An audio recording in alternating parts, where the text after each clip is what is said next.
Perkenalkan, nama saya Ira Oktaviana, NIM 857031994. Di sini saya akan melaksanakan tugas praktikum IPA di SD tentang uji karbohidrat dan uji lemak. Selamat menyaksikan.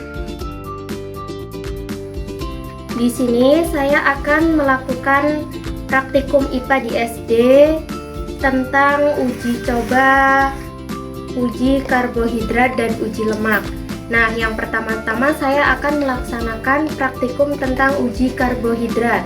Nah, untuk alat dan bahannya, ini ada 1 sendok makan margarin, ada 1 potong atau 1 butir roti atau biskuit, ada putih telur, ada pisang yang sudah matang, ada apel 1 iris saja, ada kentang 1 iris saja, ada nasi putih 1 sendok makan, ada gula putih 1 sendok makan, dan ada tepung terigu 1 sendok makan, dan yang terakhir ada tahu putih. Nah, untuk alatnya, untuk bahannya itu yang paling penting adalah betadin. Ini gunanya untuk mencampurkan nanti semua bahan-bahan makanan ini ya, berubah warna atau tidak. Dan yang terakhir ada mangkok atau sendok garpu untuk menghaluskan semua bahan-bahan yang ada di sini ya, teman-teman. Langkah yang pertama yaitu kita haluskan semua bahan-bahan yang ada di nampan ini ya. Kita haluskan semuanya satu persatu, teman-teman.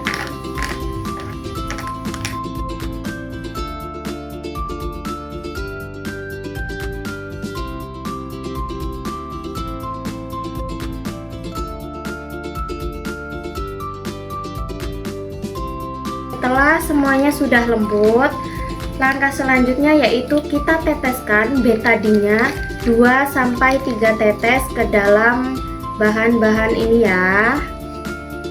Lalu nanti kita lihat hasil setelah kita teteskan, dia akan berubah biru kehitaman atau biru keunguan.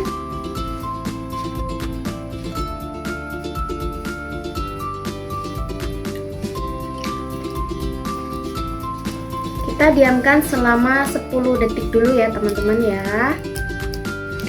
Nah, ini dia hasilnya yang sudah saya tetes tadi menggunakan betadin.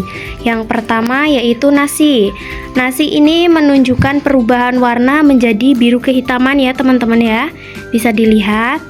Dan yang kedua ada gula pasir.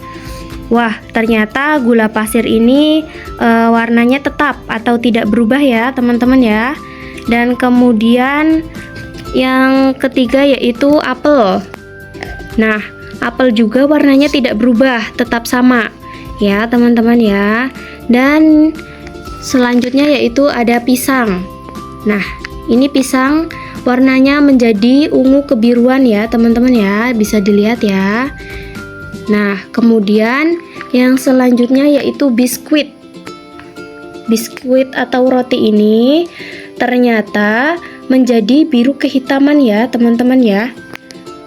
Bisa dilihat. Nah, yang selanjutnya yaitu kentang. Ini kentang. Ternyata kentang itu menjadi biru tua ya, teman-teman ya. Menjadi warna biru tua. Dan yang selanjutnya yaitu putih telur. Nah, ternyata putih telur warnanya tetap ya. Masih sama ya, tidak berubah, tidak ada perubahan.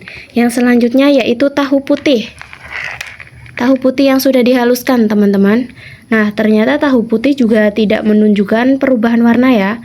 Nah, sedangkan untuk tepung terigu, ini untuk tepung terigu, ternyata tepung terigu ini menjadi warna biru kehitaman ya. Dan yang terakhir, untuk yang terakhir yaitu margarin. Nah, ternyata untuk margarin ini tidak menunjukkan perubahan warna ya. Bisa dilihat ini, teman-teman.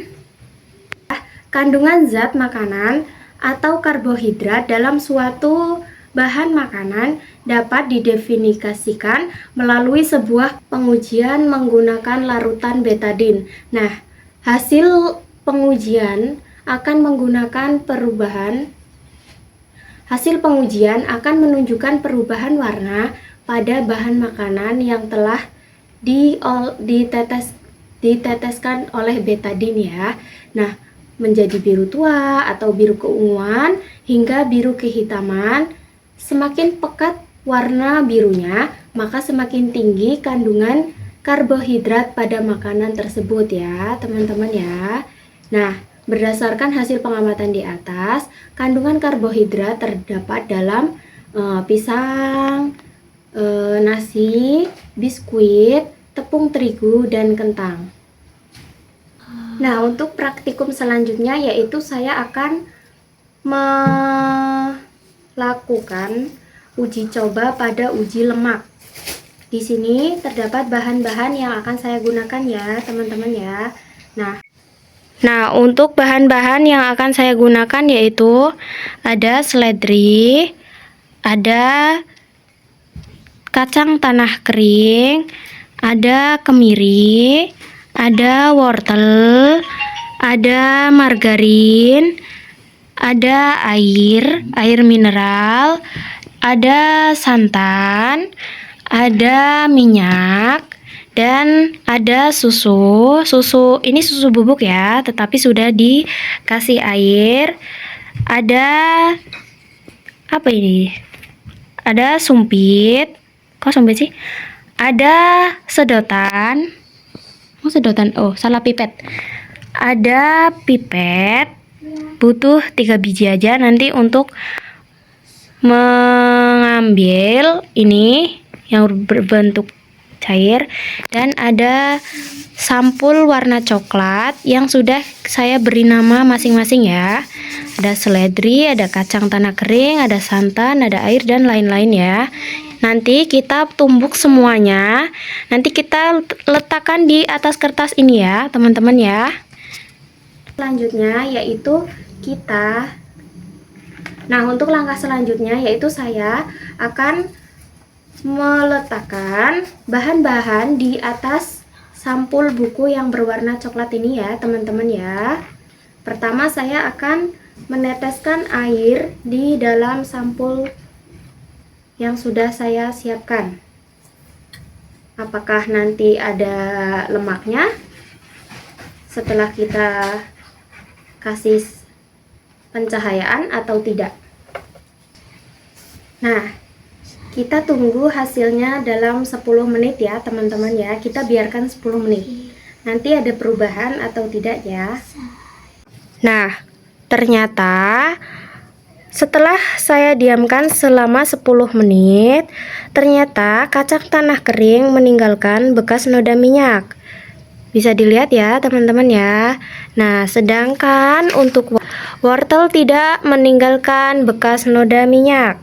Nah, selanjutnya ini santan. Ternyata santan meninggalkan bekas noda minyak. Sedangkan untuk seledri ternyata tidak meninggalkan bekas noda minyak. Nah, itu susu bubuk. Untuk susu bubuk ternyata meninggalkan bekas noda minyak margarin. Nah, ternyata untuk margarin meninggalkan bekas noda minyak. Kemiri meninggalkan bekas noda minyak. Ternyata air tidak meninggalkan bekas noda minyak ya, teman-teman ya. Nah, untuk kesimpulan dari hasil praktikum kali ini adalah kandungan zat makanan salah satu lemak pada sebuah bahan makanan dapat didefinisi keberadaannya menggunakan sebuah pengujian sederhana, yaitu dengan menumbuk atau menggosokkan bahan makanan padat atau meneteskan bahan makanan cair ke permukaan kertas coklat sampul buku. Nah, bahan makanan yang mengandung lemak akan meninggalkan bekas pada minyak pada kertas, sedangkan bahan makanan yang tidak mengandung lemak tidak akan meninggalkan bekas noda. Berdasarkan hasil pengujian di atas, kemiri, margarin, kacang tanah kering, santan, dan susu merupakan bahan makanan yang mengandung lemak.